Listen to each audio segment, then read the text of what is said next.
എന്റെ കല്യാണമാണ്. ആദ്യത്തെ കുറി പെണ്ണിന്റെ അച്ഛൻ തന്നെ ഇരിക്കട്ടെ. എന്താ ഇങ്ങനെ മിഴിച്ചു നോക്കുന്നത്? നിങ്ങളൊക്കെ ഒരു ഉത്സാഹം കാണിക്കാത്തത് കാരണം മാസവും തീയതിയൊക്കെ ഞാൻ തന്നെ അങ്ങ് ഉറപ്പിച്ചു. അടുത്ത മാസം 18-ാം തീയതി 10-നും 10:30-ക്കും ഇടയ്ക്കുള്ള മുഹൂർത്തത്തിൽ. ഇങ്ങനെ പെട്ടെന്നോ?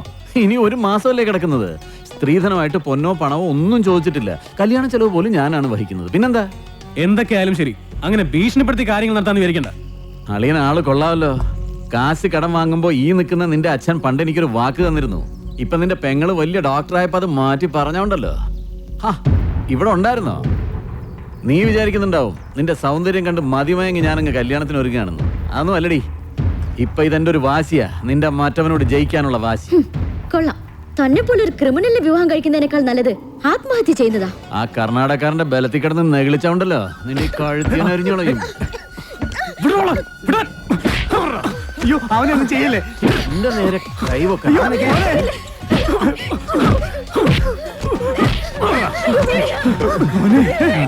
എന്റെ തീരുമാനം പോലെ കാര്യങ്ങൾ നടന്നില്ലെങ്കിലുണ്ടല്ലോ എല്ലാറ്റിനും ജീവനോടെ കത്തിക്കും ഞാൻ.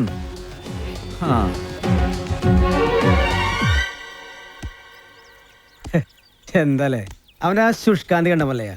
വൃത്തി കിട്ടവനെ നീ എന്തിനാണ് അവന്റെ സുസ്കാന്തി നോക്കുന്നത്? അയ്യോ, വാക്കുകളുടെ അന്തസ്സത്തെ മനസ്സിലാക്കി സംസാരിക്കുമല്ലേ. നീ അന്തസ്സില്ലാതെ സംസാരിക്കുന്നത്.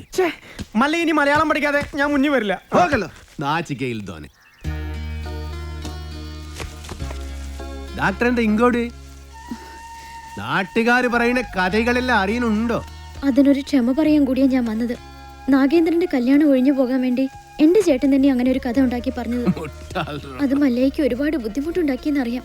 മറ്റൊന്നും ചിന്തിക്കാതെയാണ്. അതൊന്നും സാരമില്ല. ഇപ്പൊ കാര്യങ്ങളെല്ലാം കൂടുതൽ കുഴപ്പത്തിലേക്ക് പോകുന്നത്. ആ നാഗേന്ദ്രൻ തീയതി ഉറപ്പിച്ച് കല്യാണക്കുറി വരെ അടുപ്പിച്ചു കഴിഞ്ഞു.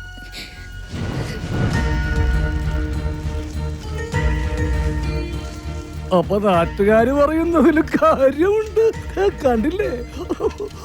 എല്ലാം ശരിയാകും. ലക്ഷ്മിന്റെ ആഗ്രഹം പോലെ എല്ലാം നടക്കും. നിമ്മതിയാഗ്രഹം.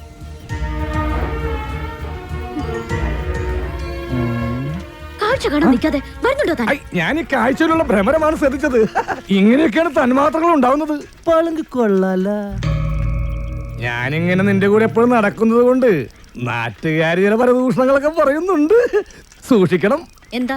അല്ല, ചില നാറുകള് പറയാ ഞാൻ നിന്റെ വേലക്കാരനാണെന്ന്. ശരിയല്ലേ? ശരിയാണെങ്കിൽ നടന്നോ. അതിനെ തുറപ്പിച്ചു നോക്കണമെന്നാണ്. നമുക്കൊന്നും വിധിച്ചിട്ടില്ല.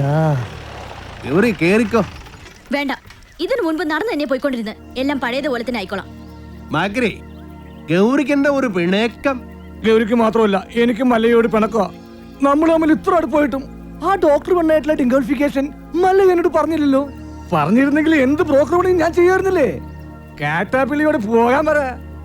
നിങ്ങളുടെ വിവാഹം ഒരു അച്ഛന്റെ സ്ഥാനത്ത് നിന്ന് ഞാൻ നടത്തി തരും. കുരവിടാൻ ഈ ഗൗരി ഉണ്ടാവും. ഇല്ല മോളെ? ഏടാ മാക്രി മൂർക്ക, നീ എന്താ വിസാരിച്ചത്? നല്ല പ്രായത്തില് മള്ളയെ പ്രേമിച്ചിട്ടില്ല, പിന്നല്ലേ സീത്ത പ്രായത്തില്. പിന്നെ മള്ളയുടെ അടുത്ത് ആര് സഹായം ചോദിച്ചാലും മള്ളയെ കൊടുക്കും. അത് ലക്ഷ്മി ചോദിച്ചാലും കൊടുക്കും, ഈ ഗൗരി ചോദിച്ചാലും കൊടുക്കും. അല്ലാതെ അതിലൊന്നും ഒരു കാര്യവുമില്ല. നീ വേണ്ടാതെ പറഞ്ഞാലുണ്ടോ നല്ല അടിവെച്ചു തരും. അത്തായിത്ത മനസ്സിലായോടി തട്ടി.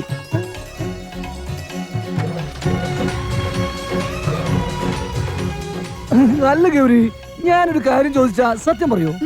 മല്ലയ്യ ഡോക്ടറെ കെട്ടാൻ പോണെന്ന് പറയുമ്പോ നിനക്കെന്താ ഇത്ര വെപ്രാളം ദേഷ്യം? അതുപോലെ അങ്ങേര് വന്നതിനെ ഈ വിശദീകരണമൊക്കെ തരുന്നത്. ഇതിൽ നിന്നും നമുക്കെന്താ മനസ്സിലാവുന്നത്? രണ്ട് മത്സര പിടുത്തക്കാർ തമ്മിൽ സ്നേഹിച്ചാൽ ഇങ്ങനെ ഇരിക്കും. പുറമേ ഗുസ്തി കണ്ടു നിൽക്കുന്ന നമ്മളൊക്കെ മണ്ടന്മാരും. പോകോ വലേട്ടാ. ഏട്ടനോ? ഒന്ന് വാടാ. ഇപ്പൊ ശരിയായി.